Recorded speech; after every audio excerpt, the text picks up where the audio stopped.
We went into that jungle to hunt.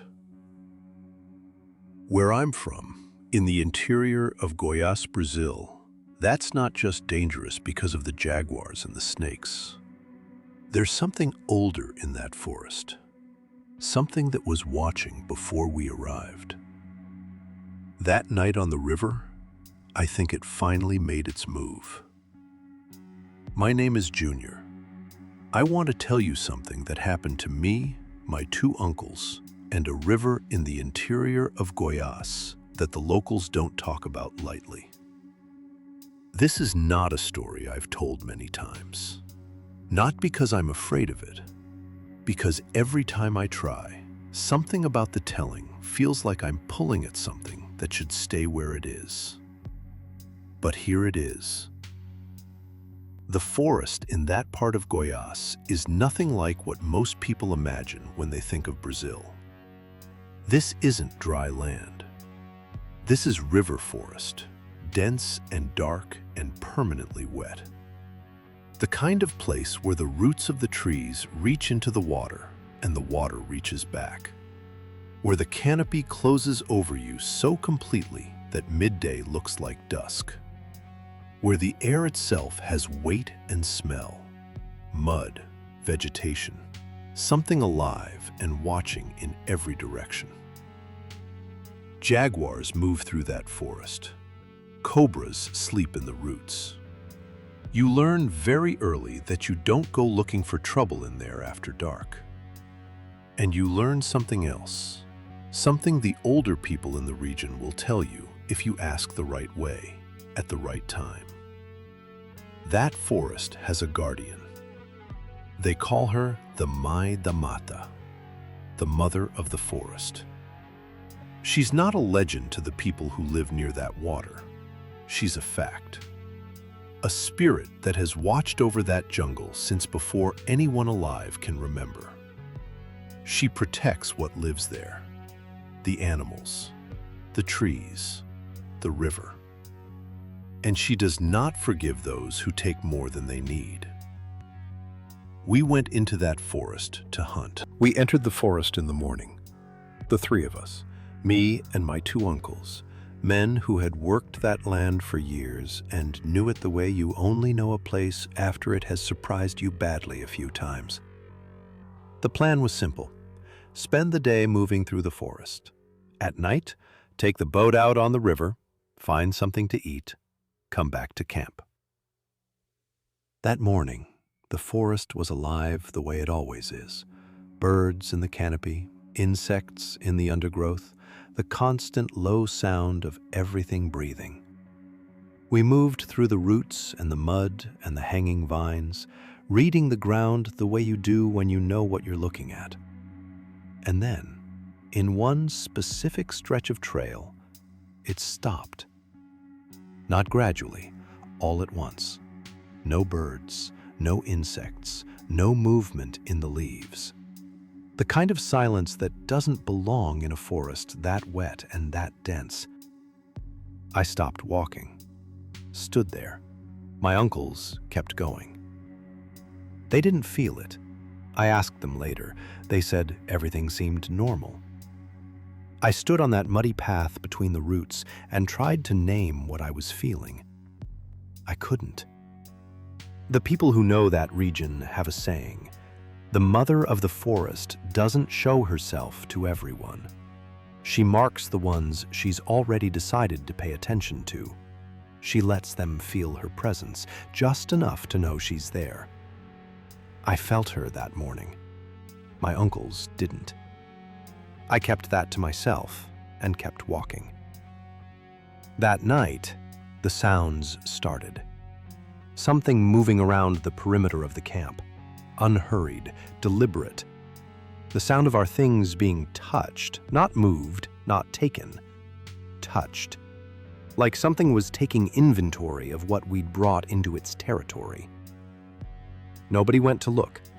Not because we were afraid, because in that forest, at night, with jaguars moving through the dark and cobras in the roots, you do not go outside the light to investigate a sound. You stay where you are. you wait. And you hope whatever is out there decides you're not worth the effort. Whatever was out there moved on before dawn. We didn't talk about it in the morning. We got the boat ready and went to the river. That river has a reputation. 3 drownings before us. People who knew the water. People with equipment. The official cause in every case was the same word that means nothing and everything at the same time. Undetermined. The locals don't use that word. They use a different one. It was dark when we pushed off. My uncle's clarinet lantern on the bow throwing amber light across the slow black water. Thin mist sitting just above the surface, the river forest rising on both banks, a wall of living darkness that the lantern couldn't reach. The 3 of us quiet the way you get quiet on a river at night in a place like that. We found a capybara on the bank. My uncle fired, hit it. The animal went into the water. The river kept it. We moved downstream, trying to recover it. And here is the thing I need you to understand about what happened next. It didn't happen one piece at a time. The current changed, not a gradual shift, a decision. The boat began to rotate. We were being pulled toward rocks I could see at the edge of the lantern light. The motor stopped. Not slowed, stopped.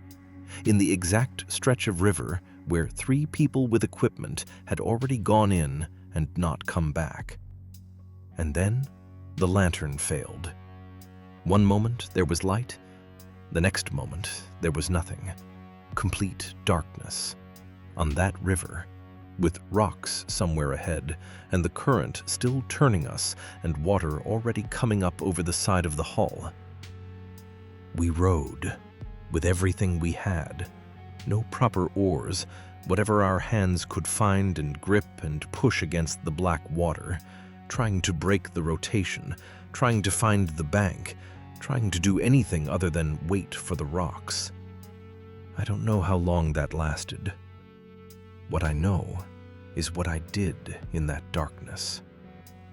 I didn't pray to the forest. I didn't make an offering to the mother of the forest.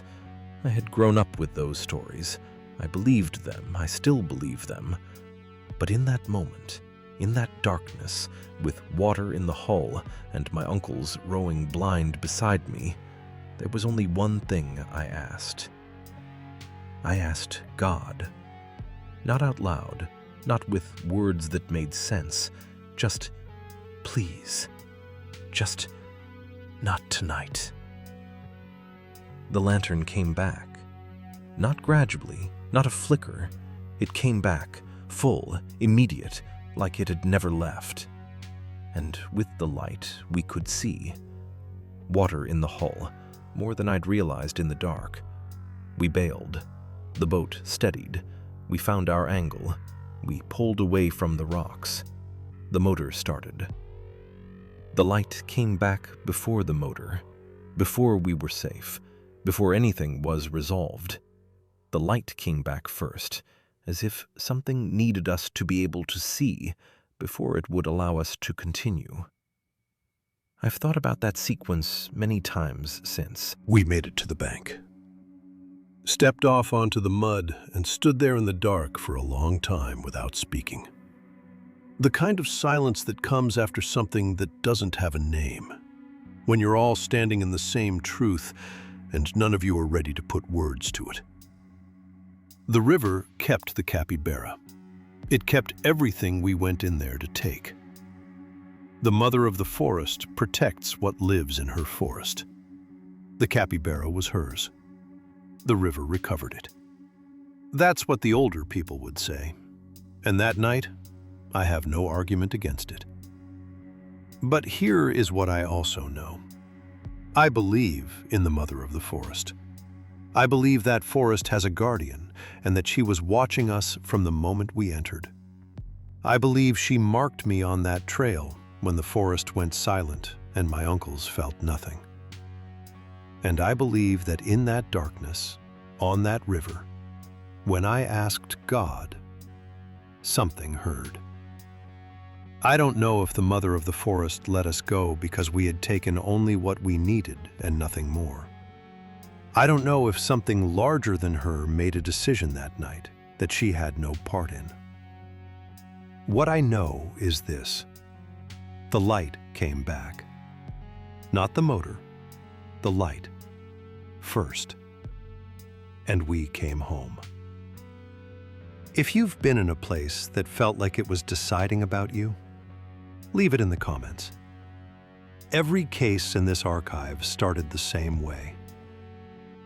I never went back to that river. Not out of fear. I just never went back.